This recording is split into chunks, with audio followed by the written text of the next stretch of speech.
But like, I didn't have that trait within me at the time. To go and be vulnerable with my teammates, to try to inspire guys, to motivate them, really be a leader, right? A leader of men. And that's what Rasheed Bailey is. All my stuff was gone. I'm talking about game system, controller, all my J's, everything. It was gone. Gone. Pulled up to the house with you. That was a time where we really locked in. You know, like I said, my calling was to play ball. And that's, you know, my gift to the world. And when that was stripped away from me, bro, it was just like, bro, I don't know what to do. I know I'm not the only one struggling with that. You know, I'd have long nights, bro, of me just like crying and just like, you know, asking God if he could just give me another opportunity. Has one-on-one deep, Kenny Lawler, caught, touchdown! Look, this isn't just a podcast, this is motivation. They be like, Rez training who? I just know they hate it. We ain't being patient, cause that mean that we be waiting. We just seeing greatness, I don't want it if it's painless. Welcome back to ShowtimeSpeaks, the Keep Going Pod! Yes, sir. Yes, sir. 3, 2, 1, Kenny, where we at? Come on! New beginnings, new chapters, 2026. Stop playing. Big things coming. We on some shit. Yeah, I told you got to call me Reds. My fault, Reds. My fault. You know, we got two Kennys in the building. We ain't gonna introduce them yet. Yeah. But we got a big guest in the building. Yeah. The energy, I'm talking about the energy. If the roof is here, we all the way past the roof. We in the sky somewhere. We in that West Coast vibe right now, man. Kenny, where we at? Let's just talk about it. Yeah, bro. It's crazy because I got the chills right now, bro. When this isn't a podcast, this is motive. Got the chills, bro. We here at Reds Camp Performance. The vision coming to life. A year ago, I was in Miami, bro. Mm-hmm. Now we here, and again, we talked about maybe the podcast coming here, but like, oh my God, when the vision was coming, I'm the gym here, boom. We're gonna put the podcast up there. FSC Media, stop FSC playing. Media, it's here, bro. To see what y'all done this whole week with this. You up here from freaking 6 a.m. to 10 at night. I'm like, bro, I'm out, bro. Yeah, I'm still here. He's still here, putting the tables together, Matt, bringing the stuff from in and out. Yeah, man. It's cool to see how this whole thing just came together, bro. And I'm excited for it. And now we here. It's the first episode. First episode, man. So I'm looking forward to it. And it's surreal, bro. Yeah, it's man. crazy because it's all... It's like it's all coming together because it was like in steps. No, 1,000%. Get this together. Get that together. It's crazy, bro. No, super blessing, man. Big shout out to FSC Media. Just very, very grateful. Fresh off the retirement last week. You know, people saying like, what are you gonna do? What you doing? What you doing? What's your next biggest step? We've already been taking those steps. Yep. We've already been putting in those tangible things to be in place so that when we do make big decisions, here comes the thing that's following. You get what I'm saying? And then I feel like when we talking about being great, when we talking about taking things to another level, we talk about new chapters, new beginnings, you got to already be working on the next thing while you in your thing that you already in. I think that's a big part of the idea of what we've been doing. We've been doing this since 2023. You know, big shout out to all the subscribers. I mean, we started, I think, around this time last year, we probably had like 150 subscribers. You know what I'm saying? Now we almost touching 12,000 subscribers. Like, come on, that's a big testament to all the hard work, all the dedication, and just want to thank all the ShowtimeSpeaks fans, the Relentless fans, the Keep Going fans. We got something very, very special for y'all today. One of my closest brothers. It don't get no closer than this. Very, very excited to introduce y'all to this special guest. We're going to keep bringing different energy, different vibes. We're going to be bringing the athletes, the entrepreneurs, the business owners, CEOs. We're going to be doing so much more in this new year and this new setup, and I'm extremely excited to introduce y'all to this next guest. So let's really hop right into it, man. This next guest, Kenny Lawler, all the way from Pomona, California. Stop playing, two-time champion. Come on, got drafted in the 7th round to the Seahawks, man. Come on. And you know them Seahawks is in the bowl today. I can't tell you guys how much I care about this person because we've just been through so much in our life. Kenny Lawler, man. Man, bro. Welcome to ShowtimeSpeaks, bro. Thank you, bro. Thank you for having me. Kenny, thank you for having me, man. This is truly a blessing. Yeah, bro. Because just like you guys were just speaking, man, we spoke about this. Yeah. And it's finally coming true. It's finally, you know, a big blessing to be on the pod, man. So thank y'all for having me, man. Nah, man, thank this you, is a blessing, thank you, bro. We talked about doing this for about a year, 2 years. This is our first active CFL player on the show. We had Lucky a couple weeks ago, you know, talking about his journey and what he's been on and the things that he's been through. To have two of my brothers on the show, man, this is beautiful, man, because, you know, we talk about the Bible study rooms. We talk about times where we really needed to talk, times where like bad things happen, or times where we really needed to come together. We always been together, bro. If people don't know who Kenny Lawler is, who is Kenny? Man, Kenny is a God-fearing man. Yeah. That loves his family, loves football, and man, just is a person that is going to give his all in anything that he does, man. Yeah. And man, you said, you know, first active CFL player, you know, and you know, to be that at 32, it's crazy. You know, 31 right now will be 32 in the season, but man, it's just a relentless person that's not gonna take no for an answer, and is just gonna keep trying to break barriers, man. Yeah, man, I love it, bro. When did it all start for you? When did you pick up that ball? Man. Was football your first love? Did you like 6'3"? I think you like, I tell she like 6'5". Like, was you a hooper too? Like, was football your first love? When did it all start for you? Man, football was my first love, man. I say all the time, I was made to play football, man. Like I was made to play football. God put me on this earth to inspire and motivate people through not just football, but through everything I do, right? The journey, the play on the field, you know, what I stand for as a man, just everything. And football was my first love, man. My dad's a football coach. So man, as soon as I was able to walk, pick up a football, that football was in my hand, and I had some cleats on. I was on the football field with Pop. And man, that's where it started, man. Probably like a 2-year-old kid being able to roam the junior college facilities, you know, with my dad, just, you know, see just all the work that those, you know, athletes were putting in. And I'm around all this, man. That's what I'm seeing at a young age. And at a young age, I knew what I wanted. That's love, man. I feel like when we trying to figure out what we want to do, I feel like just being in the area of and just seeing it and visualizing it, it makes us believe that like, yo, one day that might be me. 100%. Just talk about your relationship with your pops that really gave you that belief that like, yo, like it really might come true one day that I might be playing in the NFL or the CFL or whatever that be. Yeah, me and my pop, we've had our relationship is strong right now. Yeah. But, you know, growing up, you know, being a child of a divorced household at a young age, and just, you know, seeing my pop live out his life, I had some resentment towards that, right? You know what I mean? And one thing that my pop was always, you know, devoted to and making sure that his kids knew was, you know, God. Yeah. And, you know, sports for me. 1,000%. Being a man. Yeah. And, you know, he pushed those things on me, education as well, but it was always, you know, being a man of God and then trusting within him that he's going to deliver you to all the things that you want. 1,000%. In a young age, I didn't understand it, man. Yeah. I didn't understand, you know, all I understood was just this ball. Yeah. And, man, it probably was like college, a little bit after college, getting into the NFL, where the relationship started to get better. Yeah, it started to get better, and where we at right now is just it's a beautiful place. I love it. It's similar, you know, to the relationship that I have with my mother. Yeah, because she's the one, you know, who raised me, and I was with her all the time. But yeah, man, it's great, man. Pops, he pushes me. He sends me messages every morning. Yeah, man, the relationship is good. I love it, bro. You mixed too, bro. Mixed. If the people don't know, what's your ethnicity, bro? Bro, so Black and Mexican. Spanish. Oh no, I know. I should, man.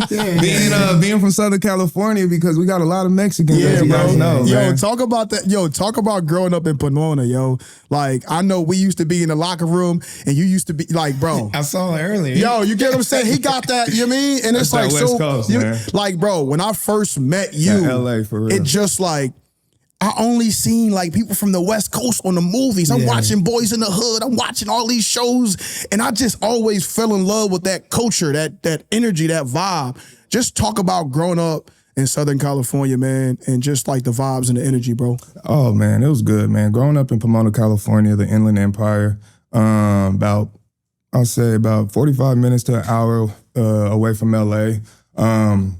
We inherit that culture of LA, Pomona, California. And it would be very much, I believe, very, very similar to the LA culture in Pomona. And man, it was beautiful, bro. It was beautiful. I learned so much, seen so much. You know, my mom, she protected me. And it was just, you know, me being a young kid trying to figure out stuff for my own and just venturing in, you know, my friends that I hung out with, seeing the gang cultures, you know, seeing, you know, just different things and on the West Coast, man. And it's hard, bro. It's hard growing up in Pomona, California. Grew up in a 2-bedroom house. We had 11 people in there, from my sisters to my stepbrothers, stepsister to my stepfather, and to my uncle that is diagnosed with Down syndrome. My grandmother that my mom was taking care of, she was diagnosed with Alzheimer's and dementia. So it was hard, bro. It was hard, man. It's just growing up. But the thing that kept us all together was family, man. Like I said, bro, like my mom is my biggest savior. Just because like she's seen certain routes that I wanted to go. And she would, nah, you're going over here. Like, you know what I mean? She wouldn't let me go to school after elementary in Pomona because she knew how probably detrimental that would have been to me. Just growing up just in Pomona, there's a lot of gangs. We got, you know, we got Bloods, we got Crips, we got the Mexicans, right? And that's all in our area. And pretty much like here in Philadelphia, right? It's everywhere. We stay in Canada now. It's up there too. It's not as much, but it's everywhere. Bro. So, man, bro, it was a blessing because I think growing up in Pomona, California prepared me for everything that I needed 100%. To do in life. Now, how were you able to? I know you say your mom kept you out of stuff, but like, do you think sports also helped you? Oh, big time. Change that perspective, like big time. You know, she would talk about his friends, how his friends were into different things, and he chose to go left. And not right. Like, how were you able to do that as well? It was my peers seeing me, man. My peers seeing me with the love of ball that I had. And they knew my dad. Okay. Knew my dad was a coach. And it was always like, you know, I'm trying to ride with the bros. You know, my boys is like, nah, man, go over here. That's what's up. That's real friends, though. That's real friends, right? Real friends. And at the time, I didn't understand, you know, having that. It was big because it put my trajectory on where it needed to be. 100%. And when it came to just, you know, drugs, you know, when it came to, you know, doing stuff with the homies in the neighborhood, you know, it was just always just, nah, Lil Law, go over there. That's tough. Like, take your ass over there. That's tough. And I'm like, nah, I want to be with, you know what I mean? And it's just like, nah, bro, you can't. You can't because you are on this trajectory that so many people wish they could be on. And like I said, bro, I didn't understand that, man. I didn't understand that. It took a teacher in middle school to really get me to understand that and like have those conversations with me. Like, where do you want to go in life? Because like, I see a lot of potential in a kid that's a knucklehead. And he didn't try to, you know, push the education on me and everything. That teacher really got me to understand through the love that he had for me because he grew up in Pomona, California too. My man, Mr. Ruzon. I hope he gets to see this because like still to this day, I talked about how much of a positive role model he was to me in my life. And like, I'm talking about, man, me and that dude, man, Tuesdays and Thursdays, you know, he'll open up the gym to me and he'll be like, come on, let's go play some basketball, right? And while we're just playing basketball, we're just having like real meaningful conversations, right? That not a 12-year-old kid get to have all the time. And this is just about just, you know, aspirations, goals, your dreams. And at the end of the day, what all goes into that? I think that's cool, bro, because honestly, like I think, and again, I'm a firm believer of God too. I think he really put me on this earth for that. I'm heavy with the youth athletes. You know what I mean? And I'm heavy with telling kids they can do anything they want to do. You know what I mean? So I truly believe that like it takes that one person that can change your life. So any chance me and she get to say something to a young boy. Remember we was at the Eagles game, young boy come up to us. Randomly, he knew exactly who we were. You never know, like, one who's watching, and you never know, like, what words can change somebody's life just by that second. So I think that's pretty cool. Just hearing that, man, it gave me chills, man, because, you know, it's really not easy growing up in the hood. It's not easy growing up in a situation where you got so many different influences outside of your home that's trying to will you in and pull you in. And just hearing you talk about it. And we grew up on two sides of the earth. Like, and it's just like to hear you talk about what you've been through and for us to be aligned to meet each other in Canada in 2019. So just extremely cool just to see just the whole process and how God really truly aligns things for us to really like be around each other. I really want to highlight. I was going to say, you know what I'm saying? That was my next question. Go ahead, bro. About, like, talk about how y'all met. Because, like, she always told me there's only one person that's better than you. Real rap. Or just as good as catching the ball. Yeah, yo. And he always brings you up, bro. So I want to just talk about, like, y'all relationship. Talk about, like, your first impression of she, what she means to you. And I want you talk about the same 1,000%. thing. Because he talks about you a lot, bro. Man, nah, bro. This man right here, Rasheed Bailey, is, to be honest, someone who really grew on me. Man, grew on me because, you know, 2019, it was a rough year, I'm pretty sure for a lot of us. And for me, not living out my dream in the NFL, coming to Canada, trying to figure out, you know, this new game and everything, I had a lot of chips on my shoulder, you know, like she was just talking about when he seen me in the locker room, I was just, you know, super, you know, West Coast, Pomona, California, and I wanted everybody to know that, and I had a lot of, you know, like I said, chips on my shoulder. But when I met Sheed, man, it was crazy because, like, we all been on football teams where it's just like, you know, man, who's this dude talking so much? Like, who's this dude, you know, motivating the guys and all of that? And you just got here with me. But the thing about Sheed, man, that really grew on me, it was like, bro, he's consistent with who he is, bro. And you can't hate on someone who's consistently themselves.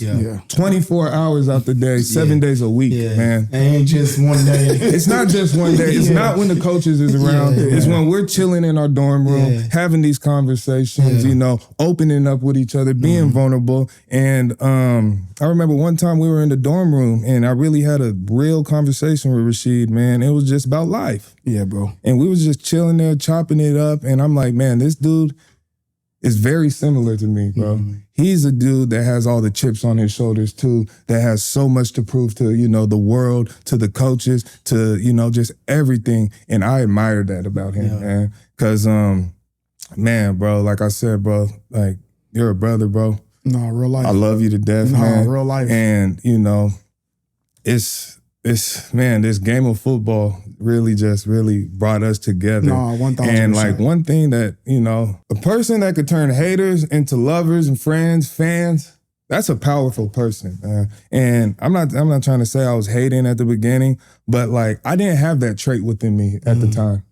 To go and be vulnerable with my teammates, to try to inspire guys, to motivate them, really be a leader. Right, a leader of men, and that's what Rasheed Bailey is, man. That's crazy. A leader of men, man. And I seen that from day one he got here, man. Just the energy that he carried himself with, man. And that's something, like I said, I admired because when I try to incorporate that into my make as a man, as a human being, man, this is the first person I think about, you know, about the motivation, the inspiration, you know, giving kids just and people just that genuineness that he comes with, and it was just powerful. So like, man, when me and Sheed met, bro, it was just something that, you know, once I was just like, bro, let me get out of that frame of the mindset of where, like, you know, guys are trying to be the coach's pet. Like, nah, bro, this man just loves this shit so much. Yeah. Like, you know, and I didn't understand that because I felt like I loved it. I felt like I was doing the shit the right way.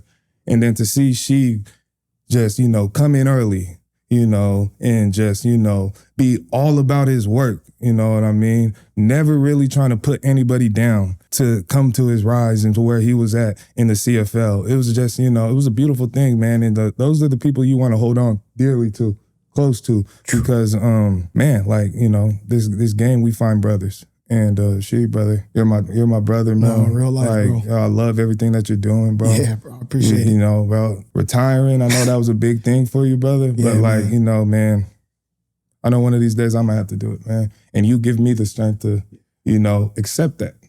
Whenever it is, bro. So, man, I love you, dog. Like, just hearing you talk about that, it truly means everything to me, because people do think this shit is like, he just kind of putting on he kind of, and I would feel that pressure when it would be that way. But then I said to myself, like, bro, I do got to keep showing up, because like, bro, like, we get to a league, right, up in the CFL where everybody's saying, oh, I'm going back to the league. I'm this, I'm going to do this, I'm going to do that. What people don't really understand about, we don't dream about going to the CFL. We don't. We dreamt about going to the NFL, but when I got to the CFL, people don't even know the full story. I did not start. And I remember we had a workout, and I think we was breaking it down, and I kind of like stepped in the middle, and I was just talking about at some point, I remember, we all gonna have that moment where we gonna be the guy. Giving me chills, bro. Like, we all gonna be the guy. We are. And like, I'm talking about all of us was on P Squad during that time. And I saw a vision of like, one day we really gonna be on top. And like, yo, I think I would get so frustrated when it came to like renegotiating contracts and doing what I do, is because some of the stuff that I would bring is not always at the forefront and you can't see. So I look at like friendship like ours, bro, and I can go down the list on the things that I seen in you, that I see in myself: the hunger, the grit, the pain, the energy, the just searching for who we really are through the game. And that made me gravitate towards you, bro. Because like, I talk about that spiritual, like, awakening moments and those things where it's leading you to certain people. I feel like, and I strongly believe that God put us in the same position at the same time to align us, because we both needed each other. Exactly. And I'm talking about on a whole nother level, I know, man. I needed you, dog. You get what I'm saying? And it's just like, it was times where we both needed to be reined in, and like, because I was never afraid to be vulnerable. Never. That's one thing. Like, never. I'm talking about from the beginning. Like, when people know who I am, I've been this way since I was growing up in the projects, growing up in the hood. Like, bro, I know how to deal with people like you, because we like the same. You get what I'm saying? So it's just like, bro, it was times where like, bro, like I said, man, we really truly did need each other. And I look at some of this stuff and I'm just so grateful that, we crossed paths, man. Like, bro, I remember a time that means something strongly to me, was when I got my house broken into, that I was standing in Winnipeg. And me and you was together. We was together during that time when I found out that all my stuff was gone. I'm talking about game system, controller, all my J's, everything. It was gone. Gone. Pulled up to the house with you. You get what I'm saying? We pulled up to the house together. I get there, all my clothes is everywhere, and I don't know what I'm going to do. And I remember that time, and you was like, bro, you can come stay with me, bro. And I feel like that was a time where we really like locked in. I'm sleeping on a couch in the CFL. Like, people don't really understand like the grind you really got to go through to be in these different leagues, to be in a whole nother country and get violated like that. And like, bro, you was the person that was there for me, bro. Like, real life, bro. And that shit meant a lot to me, because like, you like, bro, you so far away from family, bro. Like, you was my family out there, bro. You were mine too. And like, just the whole thing about everything, and just trying to keep you aligned with certain things and help you through all the stuff that you was going through. I know it was hard, and I can speak so many different things about our friendship, our relationship, our brotherhood, from the Bible studies to us spazzing out on the sideline together. I mean, like, when I'm talking about energies matching, I remember that one game we was playing against Montreal, and we was both hot on that sideline. Throw me the ball, goddammit. Like, one of them, hey, like like this is gonna speak volumes on this one on this guy right here, because I remember vividly. I forgot which game it was, but receiver. You go to your coach and things aren't going well. If you're that guy, you want the ball. Like, let me get us going, right, bro? This man right here, the most selfless guy. He's gonna go up to the coach pissed. He gonna be like, "Give me a bar block." If y'all know what bar blocking is in the CFL, the receivers are the fullbacks in the CFL. Because there's certain guys close to that box that gotta go in there and smash a DN. There's certain guys that gotta go in there and take these linebackers out so that we could get our running back open holes. And Sheed was that guy. And I'm talking about like at the highest level, bro. But to go into your coach, don't give me a route. Don't give me a target. That's so serious. Give me a block. Give me a block. If that don't, bro, that is wild. But like, bro, we used to have these things, bro. Like, talk that talk, yo. we used to have these things every day that after the game would go in, bro. The physical and clips. it was the physical clips, and so many guys took honor on being on that. I wish I was on that thing more. But one thing that we knew as a collective group, she was showing up on that. She was showing up on that physical clip probably like more than anybody, bro. Real life, yeah. As a receiver. That's crazy. Doing the dirty work, man. Yo, people don't really know, yo. Just you even telling that story, yo. For all the people out there, Like, that's crazy. who truly want to be Great. great. And I'm not just saying like catching the ball, because bro, you catch the ball like nobody's business, bro. I ain't Appreciate gonna you, cap brother. to you. I appreciate But you. like, just knowing your role on a team that gets guys going, it's going to motivate people. I'm a motivator. I'm all about inspiring the people. So I will do that stuff to get us to a championship. I will do those things to show like, yo, listen, follow me. I got us. Don't worry about nothing. And like, bro, I remember those championship games. I remember those moments where like we needed to get a big time run. And you know what's up, bro? Like Someone gonna hit the ground. You get what I'm saying? I'm putting it on the line, and that's stamped. And I ain't even really trying to We talk still that talk about it in the CFL. That's crazy. I swear Yo, bro. Your name still lives in the CFL, Nah, that's bro. love, man. Like, I miss bro, it. I was just actually in training, off-season workouts. And it was me, Stavros, and like Ante, a couple of other guys, right? And we were talking about how Grey Cup. You already know what I'm about to talk about. Yeah, bro. Like a physical clip, but a play that is still talked about from the peers of the CFL through years, right? And I believe that was 2019. Dude came across the line and chopped the hell out of bro. He's actually my teammate. What, the DN? The DN. Yeah, I know oh what my you're talking God. Right? Yeah. But like, what are you talking about? bro, not a lot of people want to do that in the CFL, bro.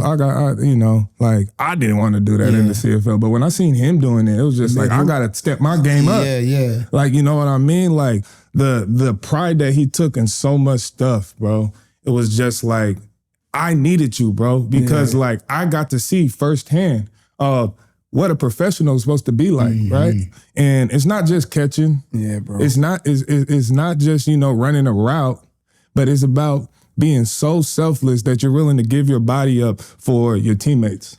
And that's one of the biggest things I talk about. Sheed is one of the biggest examples that I give because like, man, we know the story. Yeah, you know what I mean?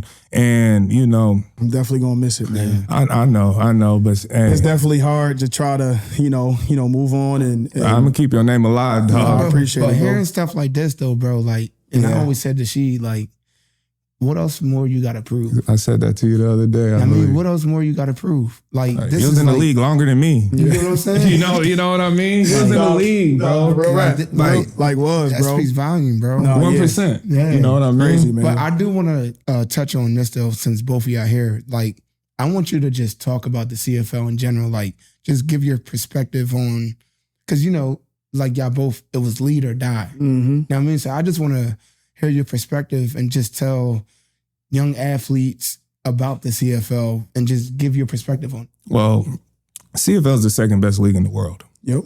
And, if you're getting the opportunity to go to the CFL, I think in football, being a player, that's all you could really ask for. Yeah. It's just an opportunity to keep going. You know what I mean? Yeah. And that's what the CFL is. Yeah.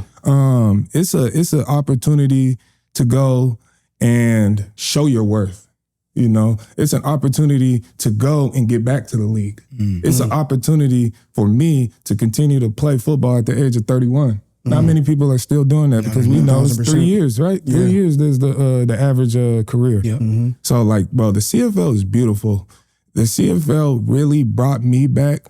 I know, bro. How was it like playing with your boys in high school? Yeah. You know what I mean? Like, she is like one of my boys from high school. Like, you know, a lot of my boys are like that, but that's just the camaraderie, just the team culture that was just built on the CFL, because a lot of people could be making more money somewhere else. But the fact that they love football so much, and that's what I think a lot of the guys in the CFL really love football, because to go to another country, you know, to go and just start over new, you're on rookie contract when you're probably not a rookie. And it's just like, there's so much things to prove. And once you get into the CFL, if you're on a great team, a good team, it makes you feel like you're playing high school football again, man. Yeah, bro. It makes you, it brings the love of the game back. Yeah. Because when I was in the NFL, man, I got drafted 7th round, and there's so much money in the NFL. Guys, the parking lots, the fits that the chains, you know, like, and I think you kind of get blinded by the fact that you might, you know, you're still playing football. I was on the pre-squad. Right. And I'm just sitting around looking and taking all this stuff in. And it's like, I want to be like that guy. I want to be like this guy, right? And when we get up to the CFL, it's not much of that. Guys driving regular cars, you know, coming in, you know, just whatever they're wearing, whatever they woke up in, you know, just hard hat and lunch pail. And, you know, that's what the CFL is about, man. The CFL is about having the love of football, to be vulnerable with yourself, to go up there and give yourself another opportunity. That's the only thing we can ask for in this game, is just opportunity. The CFL is just a league full of opportunity, bro. Yeah, bro. I won't disagree on that, man. It was, you know, it was a place where, you know, I was finally, as a professional, I was able to get my number back. You know, I was able to get that 88 when I got to Winnipeg. You know what I'm saying? Like, we was, you know, the CFL, you know, it was a special thing for me to go and, like you said, prove myself that I was one of those guys. You know what I'm saying? Never really fully getting that full opportunity that I really wanted down in the NFL, knowing I was good enough, and each year I was getting better and really learning the game and developing. Like, I went to a Division III school. So, like, for me, I was still playing catch up. You know, I get to Philly and everything's like, oh, snap, like, it's crazy. Then I go to Carolina, then I go to Cleveland, then I'm in here. So I'm in all these different places, truly trying to find myself. And when I got to Canada, it was like, okay, I might have a real shot to really get this thing back going. Like, the goal was to leave. Like, I get up there and it's a destination where we gonna go up there and it's gonna be like, you know what? I'm gonna do 2 years and I'm gonna go back to the league. And it was kind of the same thing for me when I got to Del Valle. I was just about to say that. When I got to Del Valle, I had that same mentality that I was going to go there for 2 years and I'm going to leave this Division III school and I'm going to go to a Division I school. I wound up falling in love with that process and I wound up staying at that Division III school. I wound up doing the same exact thing when I got to the CFL, and I fell in love with the league. You get what I'm saying? And I got that love of the game back, and just like the culture, and I wound up just falling into the right situation up there in Winnipeg. I was about to say that too. But even when I got that opportunity, I still did not start. Like, I still had to get it from the mud. So like, you talking about living in the dorms, living in spaces where you like, man, I thought this was going to be like the league. I'm thinking it's going to be like, it's not that. So like, when I hear you talk about like loving the game, you truly have to love the game when you go play in another country. You get what I'm saying? Going to go play in Canada. And then you go and you learn their culture and you go learn the system of how they do things. And when you get in a city like Winnipeg and you looking around at the stadium and it's full. Nah, that's different. That was my first. It's I like, to cut you off. That was mine. Come on, man. Like, you talking about really finding your way and really doing it. And the first year we get up there, we win a chip. Yeah, Come on now. Come on, man. And then we talking about, like, all the things that led up to that point, you talk about going to Philly twice and all these different places and being around men who feared God and the Bible study rooms and all that stuff that I learned to become a champion, and then taking it to Canada and being at the forefront. And listen, every week, yo, you going to Bible study? Yo, you doing this? Yo, you talking about your feelings? Yo, I've been doing this shit. So it's just like, for me, it's like learning how to be a champion through the spaces that we were in Canada. It was just that much sweeter when we brought a championship to a city that haven't won it in 29 years. Like, come on, man. That dream was still alive. We talk about keep going. Shit. We the definition of finding a way to keep going, bro. For real, though. It's a lot of people who be like, they look at the CFL and be like, nah, I ain't going to that league. I hate that. Nah, I ain't doing that. Because they don't understand that, like, if you really, like, put yourself out there and really go and really go through with it and then see it, because you're not going to really see it until you actually, like, you in it and you scoring touchdowns and you really like vibing. Like, I really want you to just talk about your experience in the CFL, like some games, like what's one of your most memorable games, like that you remember, like, yo, this was like the game where, you know, people knew who Kenny Lawler was. Because it's one thing that if you need to know about Kenny, he gonna catch that rock. I'm telling you. So just talk about that moment for you that really made you feel like, yo, this can be a home for me in the CFL. Man, yeah, nah. The game that I remember vividly, and I always talk about this, but it was kind of like my coming out game. Yeah. And it was a game to where it was just like, bro, I could play in this league, bro. Like, I could be a dog in the guy in this league. A game we were playing against Hamilton, the team that I'm currently on, they came into, you know, our house at the time and whooped us. I went 11 for 11, like 140 yards. We didn't score a touchdown that game, but to go 11 for 11, and really it was 10 for 10 because one of the catches got called back for a flag. Bro, to really go out there, catch all your targets, go out there, you know, be a dog, you know, turn up, do all of that, you know, against one of the, you know, the team at the time that was on the top of the league. It was just like, yeah, nah, this is my rival moment, you know. One of the games that I could remember is just like, you know, the second Grey Cup. Talk about it. Because like, yeah, you know, we were on top of the league that year. You know, that was our COVID year, and we going into every game smashing guys, but we get into the Grey Cup, bro. We find ourselves down, right? And like, bro, that catch, bro, the corner, you know what I mean? Yeah, bro. Like, you know, the things that we had to do, you know, to get ourselves back into the game to win, it's just like, you can't write a better story than that. You can't. We had to come back down by, I believe, like 13, you know. I remember one time I had a fade ball and it would have been picked. I had to draw the offensive PI. We ended up still scoring 3. You know, those are the things like you got to understand as a player, like, you know, certain things like that, certain things like going down and chopping a dude, you know, all those type of plays add up. Yeah, bro. And they added up into, you know, to what we needed. And it was that victory, man. And nothing else really mattered. It didn't matter what else. What happened. I'd even take it back to the game before that. Yeah, bro. Like five turnovers in the first half. I remember that. I believe it was like negative 30 out there. I had one. I had a turnover that game. But it didn't matter though. It didn't though, because we was like this. Bro, we was so tight that year, yo. We was like this, bro. It's giving me chills, man, because like, bro, those were the games for me, man, that I go back to and think about just because like. That connection was just different, yo. What does it feel like to win championship? I mean, I know what it feel like to win a championship, but on a professional level, like especially that first year, like 29 years. I mean, like we living it right now. Oh, it's a special thing too, because like we was turned up. This game of football is bigger than yourself. You know, on those 2 championship runs, it was just like, one thing Coach O'Shea said is like, you know, what I kind of live by is in the beginning of the season, everybody is going to have their own goals, you know, the statistics that they want. But by the end of the season, they're going to have to throw that shit out. Facts. And they're going to understand that there's a common goal within the whole room.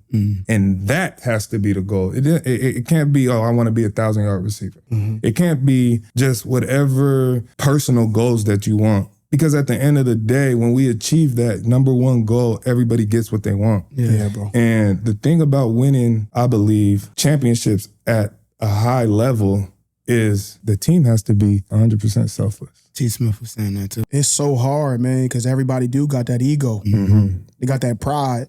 Got that grit. You know what I'm saying? They want to be the one. And it's so hard because you got to put that on the back burner. You know what I'm saying? I believe I was one of the best receivers to play in that league. You know what I'm saying? But it doesn't matter, man. You got to be able to fit a culture and do things that other guys aren't willing to do. 100%. And like that is championship ball. That is. You know what I'm saying? Knowing your role. And like you said, Coach O'Shea, in the beginning of the year, he'd be like, listen, leave your ego at the door. Yeah. You get what I'm saying? Because like, yo, if you get so caught up in it, yo, CFL only putting the guys who scoring touchdowns on the Instagram. Nah, facts. They ain't putting those blocks up there. Yeah. They ain't putting up those 5-yard catches or those first downs. They ain't putting that up there. They only putting touchdowns. Yeah. So like your mind has to shift from it not being so much about yourself and making it about the team. And I think that like ultimately, like when you get a chance to hold that trophy up in the air over your head, like you don't realize how hard it really is. It's hard. Like you can come out and say, oh yeah, like we're gonna go back. Like you don't know.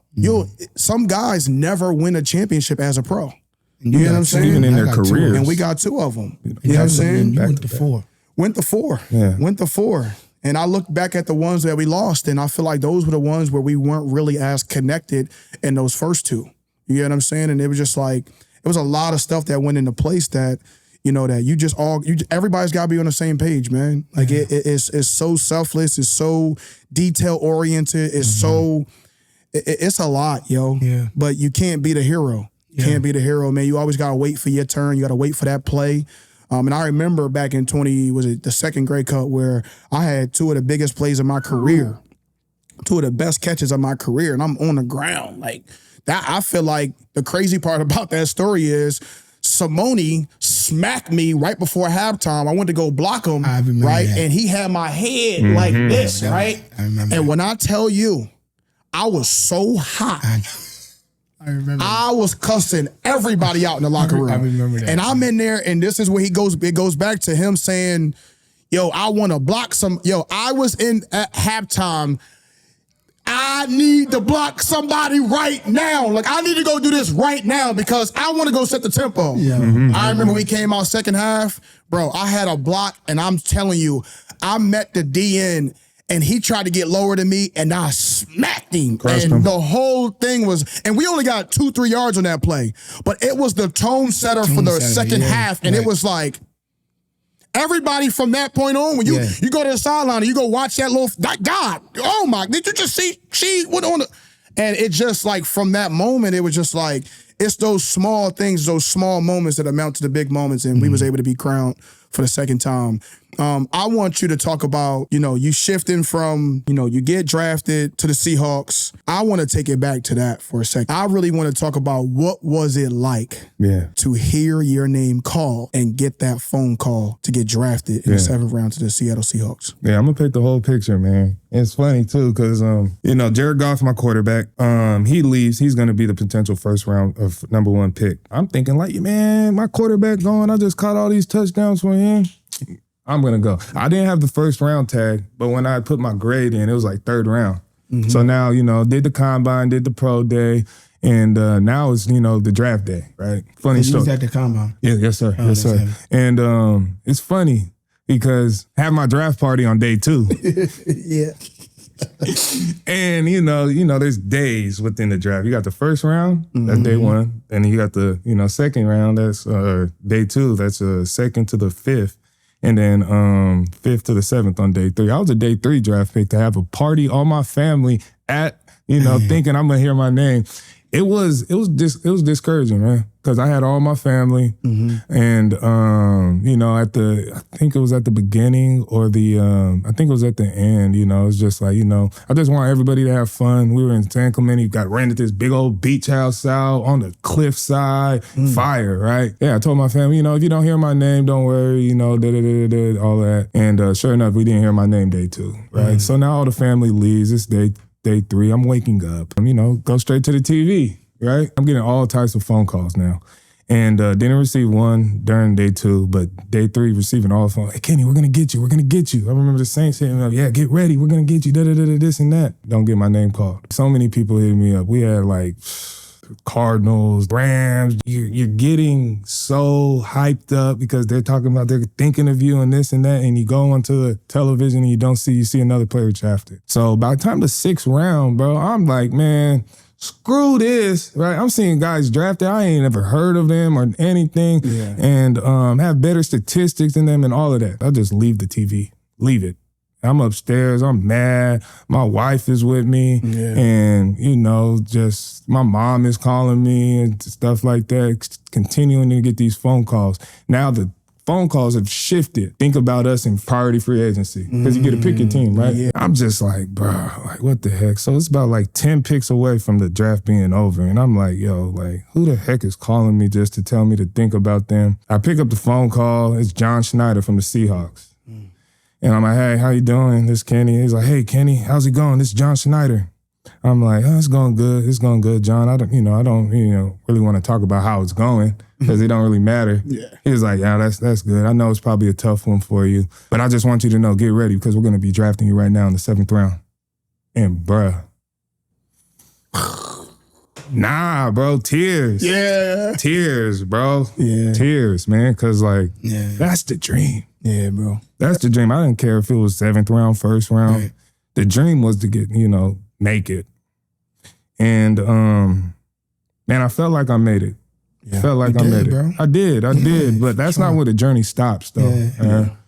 You still got to keep going. 100%. You still got to keep putting in that work in, right? Got drafted, and it was a surreal moment. But one of the things that John Schneider said on that phone call, he was like, Kenny, we didn't draft you because we needed you. We drafted you because we knew you were going to add competition to the room. It'll make some of our veterans hungry, but if they fall off, you're going to be the guy. And I took that the wrong way. Going into camp now and going into the season, I'm on P Squad and it's just eating at me. I can't remember the last time up until that point where I did not play a game. Mm-hmm.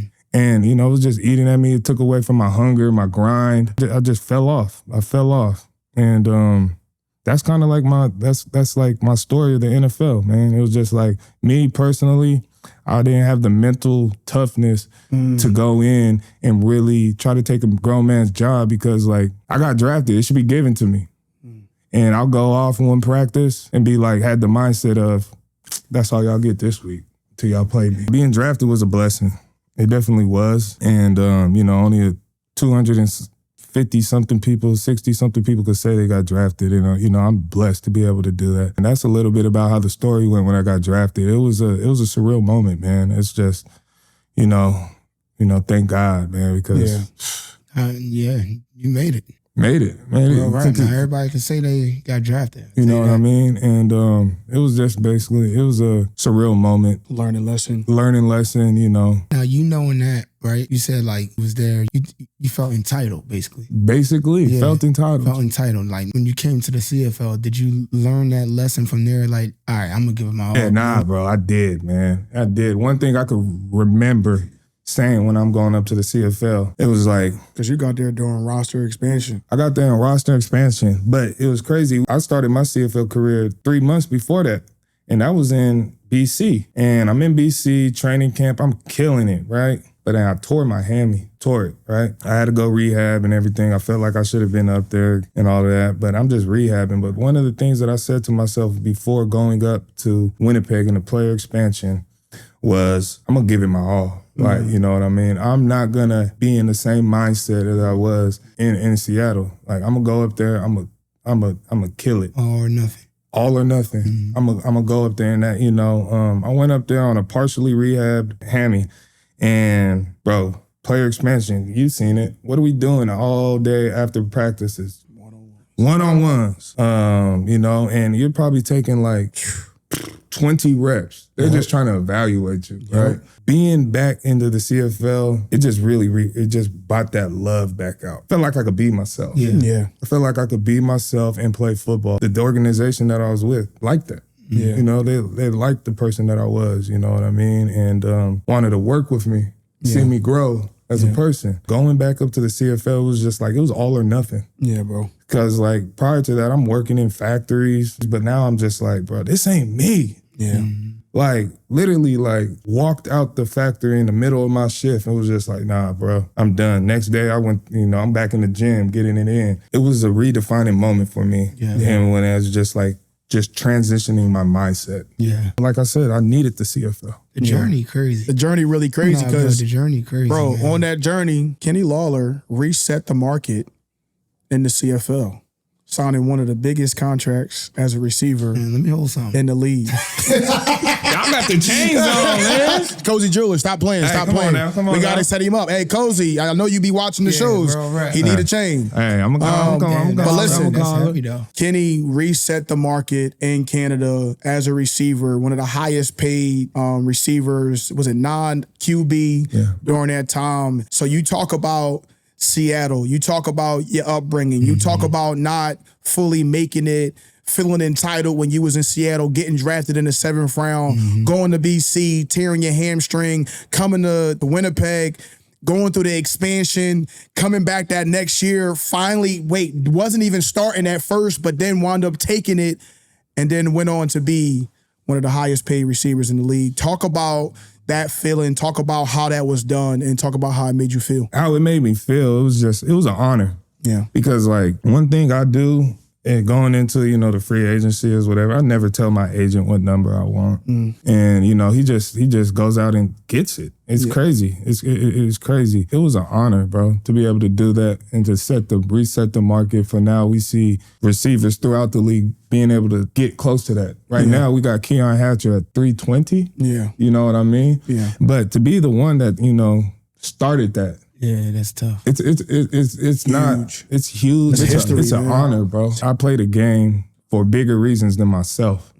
And to do that, right, it's a lot that comes with it because the bond we had in Winnipeg. Bro. You know what I went through during that season. Yeah. You knew how bad I wanted to come back, man, and play with you. And the grass ain't greener on the other side, right? And we used to talk about that, all the things that went into, receiving that contract. It was surreal because, I'm thinking I'm going to BC for $260. It would have probably still been the highest paid non-quarterback. Yeah. But to talk about how that came up, Chris Jones gets hired, right? Chris Jones is a head coach in the CFL, just got the job with the Edmonton Elks. I'm a free agent. And I already committed to BC. And, Chris Jones and G-Roy, they come hollering at me. And the first initial contract was $275. I turned it down because I felt like, BC had a better team and everything, which they did. I wanted to go on and win championships. When you win 2 championships in a row, you're putting yourself in the history books. 1,000%. You're creating and building a legacy. Yeah, man.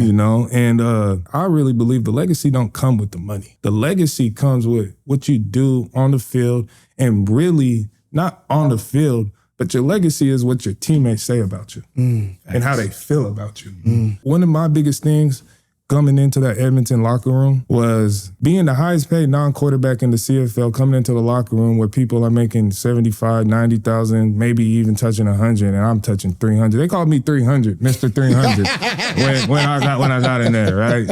And the biggest thing that I wanted to show them is the highest non-paid quarterback works his ass off. Right. That's really what goes about it because, you finally get some chip in your pocket and now you could go and take vacations and now you could live a little bit of that pro-style life, right? It wasn't that. We grinding. We in the gym. I'm over here at EBS, Sports Performance Center, getting it in on the daily, having to go wake up at 5 o'clock to go catch this traffic to get to, 2 hours away. And it was, it was more so about, I had more to prove. It wasn't about the money. Never is. It's about coming in and proving yourself day in and day out because we know that CFL isn't, promised really. 1,000%. It was just about not falling off at that point. 1,000%. Yeah, man. You definitely set the tempo for what it was. Even with that money, it comes an expectation of trying to be great. I done seen you catch a lot of footballs, bro. Just talk about some of your favorite catches. Oh, man. My God. So you done broke collarbones. You done been through so much in your career, the highs, the lows. Just talk about the catches. Talk about you injuring yourself. Talk about those down moments where you really had to dig yourself up out of that grave to still be standing at the top. 300,000, go out, game 12, catch an amazing ball. I'm telling you. Catch an amazing ball and land on my collarbone and shattered it. You know, I've never really had a crazy injury. Yeah, you know, the hamstring was my biggest, but I've never broke a bone. And to break a bone on a catch was just heart shattering. It was heart shattering. I wanted to come in, lead the league again, do all these big old things, but you know, God has something else for me. Yeah, bro. It was more so, you know, take this time to work on yourself, you know, take this time to rehab, you know, and believe, you know, trust me that it's gonna be okay, you know. And I knew it was gonna be okay. I knew where I wanted to go, but you know, just dealing with injuries is hard. Yeah, bro. Dealing with injuries is hard, and it puts you in a dark place that, you know, the only person that can help you is yourself and God. Yeah. You know, and bro, like, I don't wish that on anybody to go through injuries and all that, but yeah, I ended up doing it again, bro. Yeah.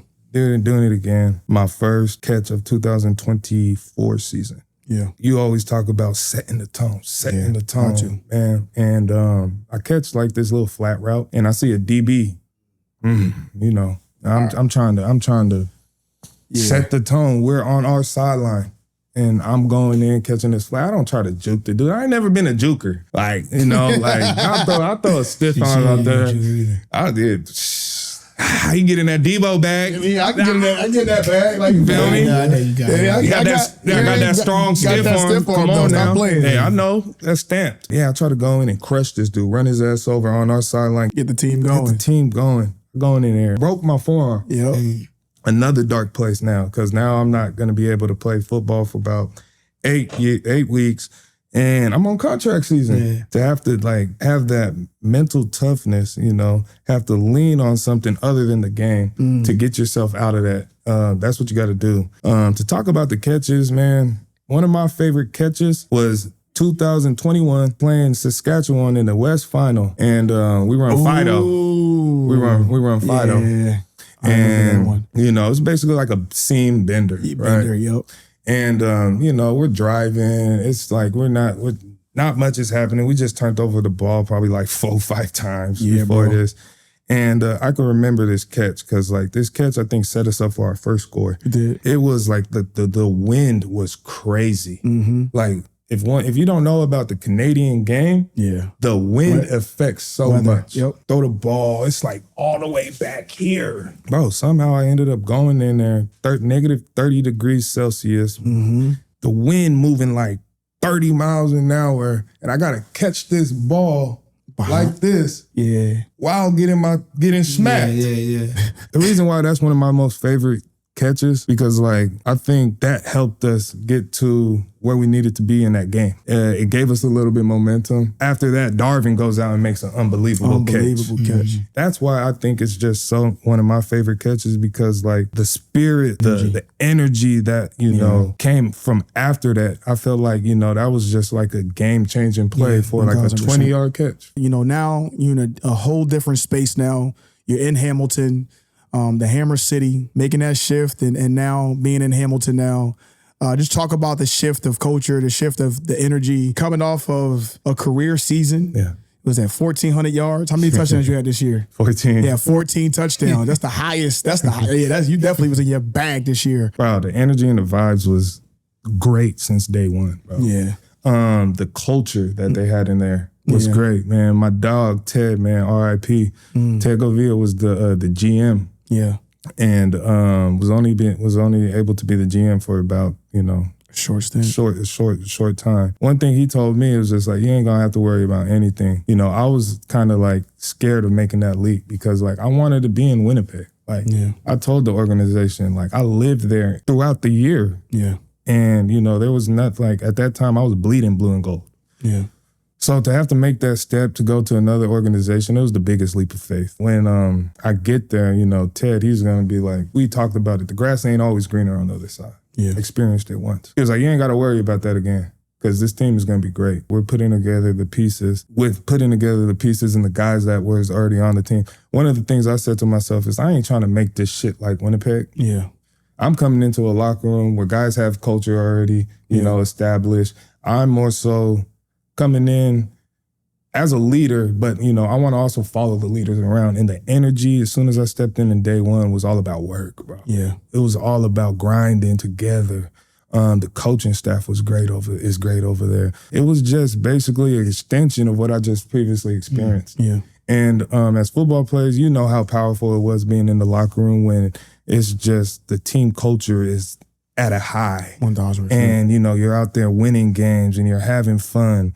And, bro, the credit goes to my teammates, bro. Yeah. Because, like, you know me, man, I'm ride or die for my guys. Just the energy, being in that stadium is electrifying. It doesn't hold as much as Winnipeg, but it feels just as electric in there, bro. Yeah. The fans, the blue collar city, just the pride that everybody has about the Hamilton Tiger Cats. That right there is being a professional player. That's what you look for too. 1,000%. Because when I was in Edmonton, we got 5,000 fans in this big old stadium. Right. No energy. You know what I mean? But when you come in game day, and you got the tailgates, you got the streets flooded. Black and yellow, you're like, okay. Yeah, and then you start winning games. Yeah. And then, bro, just like you see the attendance start to rise more and more. And it's just like, it brought me back to that 2019 feeling because like I said, football's always bigger than yourself. And, to come into somewhere that hasn't won a championship, and I believe in 28, 30 years, somewhere in between there, you're doing it for them. Yeah, right? bro. And the energy over there, bro, is just like, it's hard to explain because it's so great. You gotta be there. Yeah. We gotta get you up for a game because just like, We'll see about that. it's love, bro. Yeah, we'll see. It's all right, bro. We'll see. We was actually talking about this yesterday where like, now that I'm walking away, will I have enough in me to be like, you know what, I'm coming to a game this year. It might be. I might be at a game in Winnipeg. I might be in a game at Toronto. I might be at a game in Hamilton. Who knows, man? I'm definitely excited for the future of what we doing. Maybe we can bring ShowtimeSpeaks up there to Hammertown, man. Come on now. We got some big plans, some big ideas. Just one last question for me, because you talk about longevity, man. You, like you said, you about to turn 32 and still playing the game. How do you do it? What's the formula? Sometimes when you turn 31, 32, you tend to decline, not incline. You know what I mean? So like, what's the key? The key is this. Yeah. The key is being in the gym, man. The key is continuing to work, to continue to keep going, man, because like it's not promised. Once you get off your grind, that's when the decline starts. Yeah. You know what I mean? Like, you can have the injuries and everything. Those are just like, freak accidents. For sure. But like, when you see guys, not putting in the grind, not putting in the work, that's what I've been about this whole time I've been in the CFL. I don't want to take it for granted. Yeah. I don't want to, wake up and be like, bro, I wish I would have gave more. The pain of regret is something that, it's hard for me to live with. Yeah. And, I don't want to regret anything about my football journey. And, the only way to stay on top of your grind is to continue to work, continue to, just get better, 1% better somehow, some way, whether it is your mental, whether it is the physical abilities that you're blessed with. I always tell the guys, like, I asked the question, it was just like, how do you get better than the opposition? And when both of y'all are in your prime?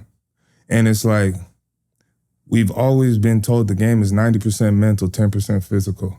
And to really be at a high level, you have to have a high mental IQ of what's going on. That's one thing that I, kind of pride myself, because I'm not the strongest, I'm not the biggest, I'm not the fastest. But, to understand the game takes you a long way. So one thing I'll say, anybody out there is just like, the physical traits matter, but you have to be a student. you know, and understand, you know, what your body needs when you're in the gym, whether you're, you know, doing yoga, just whatever your body needs, you gotta give it that. It's about, you know, treating yourself, not cheating yourself. I like that. Before we even hop into like the last thing, I wanted to kind of, you know, check on your mental health. You know, what's world like for you right now? Like, where are you mentally? What's something that you really trying to get better with? You know, football can be tough, bro. You know, we find ourselves in all these different places. We're dealing with all these different things that's coming at us. How is your mental health right now, bro? I say my mental health is good, man. Like, you know, I'm in a great place. I got my family with me in Canada. Yeah. You know, we live up there. The game of football is going great. You know, I'm being able to surround myself with like-minded people every day, go to work with. The one thing that I know I could get better at is a relationship with God. That always could grow, right? Sucks not having you, you know, in the locker room, man, dragging me to chapel. Sometimes, you know, my mental health, when I'm in fight or flight, I forget about his word, you know. I forget, you know, about what I really need to lean on more so. And everything that I have leaned on has been him, and he's provided me with everything. So just to, you know, not feel like I'm in the best place and forget about that aspect of my life that's truly gotten me there. We're in the works of finding a church up there that, you know, we could relate to and that we love going to. I didn't want to leave you with nothing, but, you know, that's the biggest thing. You know, shout out to my wife. Yeah. Because she's one of the most God-fearingest ladies that, you know, you'll ever meet. You know, she holds me accountable to it. But, you know, I got to hold myself accountable to that as well. So, you know, leaving the pod, man, that's one of the biggest things, man, is just, you know, grow that connection with him. You know, because it's only going to lead to so much more things that you probably didn't even dream of that you'll get. I'm just fortunate that I have his grace. I love it, man. Ooh, that one hit me. As we like to close every episode, we like to finish with the keep going journey and basically describing a time of your life where you truly felt like you had to get it back. You lost it and you were down, you were out, and you're still here to tell that story, bro. You know, talk about that moment. Man, the moment when I was down, bro, it was just, I thought, you know, football wasn't going to be a thing. Thought football wasn't going to be a thing, you know. Living with my parents, you know, having to find jobs, right? You know, I got my wife with me, I got my son with me. And, you know, I'm just thinking it's just over, right? Like I'm lying to myself, right? As far as, you know, why I got kicked out the league, you know. A lot of people don't know, like I got kicked out the league for a marijuana problem. You know, I couldn't let it go when I really needed to. And that found me out my way of the league. And, you know, I'd have long nights, bro, of me just like crying and just like, you know, asking God if he could just give me another opportunity, you know? And I'm just feeling like I'm just what would it be? Just feeling like I'm just like, useless. I'm not here for the real purpose of what God put me on this earth to do. And man, like the hardest time for me was getting released by the team. NFL, my dream let go. And bro, like, yeah, no, that was the darkest times because, like, you know, I was also drinking. You know, I was also, you know, self-sabotaging, you know, my relationship, you know, with my lady. And, I got my son looking up at me and it's just like, yo, we struggling. I'm not knowing how I'm going to pay these bills. You know, I'm thinking I'm a, you know, not amount to anything. Yeah.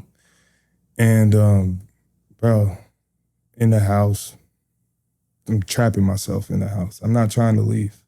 You know, I'm not trying to better myself. And that journey was probably like a 2-year journey. 17, I got released. Didn't find myself in the league. Getting the opportunity to go to Canada, that feeling like it didn't play out. You know, this was in 18 when I was with the BC Lions, got my thinking everything's gonna go right. Yeah. Got my opportunity again, torn hamstring. I got to go back to the crib, finding jobs again. Like, I didn't graduate college. I'm going to temp agencies, bro, trying to get, work. And all the work didn't suit me. And now I'm just becoming, more mentally depressed. And, like I said, my calling was to play ball. And that's, my gift to the world. And when that was stripped away from me, bro, it was just like, bro, I don't know what to do, man. And it's just like, I know I'm not the only one struggling with that, because like I'm just so grateful to have the game back. And, having to crawl up out that hole, bro, that was probably like, one of the hardest things I had to do because I had to be, true to myself. Yeah. I had to acknowledge certain things about myself that needed to be fixed. Yeah. And man, like the long nights, the sleepless nights, of just, continuing to get up and go do something even if you don't, it's not gonna pay off. Like, it's just so much stress, not having enough money in your pocket, having to deal with, you're the NFL, you were just in the NFL, like where did it all go? Like, we've talked about this. Yeah, bro. And it was just hard to all soak in because ever since I was a little kid, everybody's like, you're gonna make it, you're gonna make it, you're gonna make it. And when I did make it, but didn't give it my full opportunity, like my whole world kept crashing down on me. If it wasn't for like, that opportunity to come, be in the CFL, meet you, meet the other guys that were in that locker room, bro, that brought me out of my dark space. So like, bro, I appreciate you, brother. Like I love you, man. Like we used to have so many intimate, just conversations, vulnerable conversations on just, how to get your life back, how to get you in the right mindset of just, understanding things. So, man, appreciate you, brother. Nah, no doubt, man. This is got me all tearing up, man, because like people don't know, man, as an athlete, what you really got to go through, those holes and those, we talk about keep going, we talk about, and this friendship that we got and these brotherhoods that we build in these locker rooms. Talk to your teammates, man. Have those real conversations. Don't run away from it. Somebody's got to step up and lead the way. I took a lot of bullets. I'm so happy. I'm so proud of you, bro. Because now I'm living through you. And as bad as I wish I can play, I know I'm being called to do this just as much as you being called to still be playing. And I'm so proud of you, bro, because people will judge this book and don't even know what the pages look like. And for the spaces that you've been in, the places of like hurt and pain and all the stuff that you've been through to still be where you are, that's a testament. We talk about, coming on here, the ShowtimeSpeaks, the Keep Going podcast. This is a platform to grow, to really talk about what we really going through and really help people truly understand who we are, the character of what we've been through, the feelings that we go through, and just to highlight friendships and relationships and highlight places like this to kind of bring people together, to build a community. I'm so proud to be able to sit here right now, to be able to do this, man, because we are changing not only our lives, but we changing so many other people's lives. Just talking and highlighting our friendship and our relationship, man. Like if I can speak to anybody who is watching this show right now, continue to keep talking to your friends, continue to keep having these conversations because you just might save their life, man. And I look at our friendship and I know it was times when you saved my life and it was times when I saved yours. Thanks. And I love the fact that, God placed us in the same place at the same time. And this is the Keep Going podcast. And I'm just extremely grateful for this platform. Big shout out to FSC Media. Big shout out to all the sponsors. Continue to keep walking on this journey, y'all. And you already know it's always going to be Showtime Speaks. What's the matter with you? There is no tomorrow. There is no tomorrow.